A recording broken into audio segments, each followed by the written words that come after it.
సింహరాశి వాళ్ళకి ఈ యొక్క శుక్రుడు ముఖ్యంగా వీళ్ళకి చూసుకున్నప్పుడు దశమ తృతీయాధిపతి అయిన శుక్రుడు వీళ్ళకి మనకి ఈ యొక్క సింహరాశి వాళ్ళకి తృతీయ స్థానంలో ఉన్నాడు. అంటే ఎప్పుడైతే తృతీయ స్థానంలో ఉన్నాడో, నీచపడి ఉన్నాడో, సహజంగా వీళ్ళకి వృత్తి అంటే వీళ్ళు చేసే ఉద్యోగాలలో స్త్రీల వల్ల చిన్న చిన్న ఇబ్బందులు, ఆటంకాలు ఏర్పడతాయి. పై అధికారులు స్త్రీలే అయ్యారనుకోండి, మహిళలే అయ్యారనుకోండి, కొంచెం మాట పట్టింపులు అనేవి వచ్చే అవకాశం అనేది కనపడుతుంది. అలాగే వీళ్ళకి వృత్తి పరంగా కూడా చిన్న చిన్న ఇబ్బందులు అనేవి కనబడతాయి.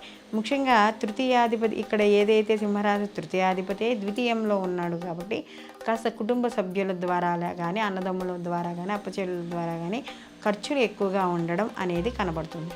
కాస్త ఖర్చులు ఎక్కువ చేసినా కూడా చిన్న చిన్న మాట పట్టింపులు, తృతీయంలో ఉన్నాడు కాబట్టి కొద్దిగా వాగ్దానాలు ఎక్కువగా చేయడం, ఇది చేస్తాను అది చేస్తాను, హెచ్చులకు పోవడం ఇలాంటివి ఎక్కువగా కనపడుతూ ఉంటాయి. కాబట్టి ఇలాంటి ఆర్థికపరమైన విషయాల్లో హెచ్చులకు పోకుండా ప్రశాంతమైన జీవితం గడపడం ద్వారా, అధిక ఖర్చులు తగ్గించుకోవడం ద్వారా ఈ యొక్క శుక్రుడు అక్టోబర్ 10 నుండి నవంబర్ 2 వరకు సంచరించే సమయంలో సహజంగా కాస్త కొంచెం తెలివి తెచ్చుకొని ఖర్చులు తగ్గించుకోవడం అనేది ఉత్తమమైన విషయం. ఈ సింహరాశి వాళ్ళు మరిన్ని మంచి ఫలితాలు పొందడానికి ప్రతినిత్యము కనకదార స్తోత్రాన్ని పారాయణ చేయడము, అలాగే వీళ్ళు ప్రతినిత్యము కూడా దగ్గరలో ఏవైనా లక్ష్మీదేవి ఆలయం కానీ లేదా అమ్మవారి దేవాలయం ఉంటే దర్శనం చేసుకోవడం ద్వారా మరిన్ని మంచి ఫలితాలు పొందుతారు.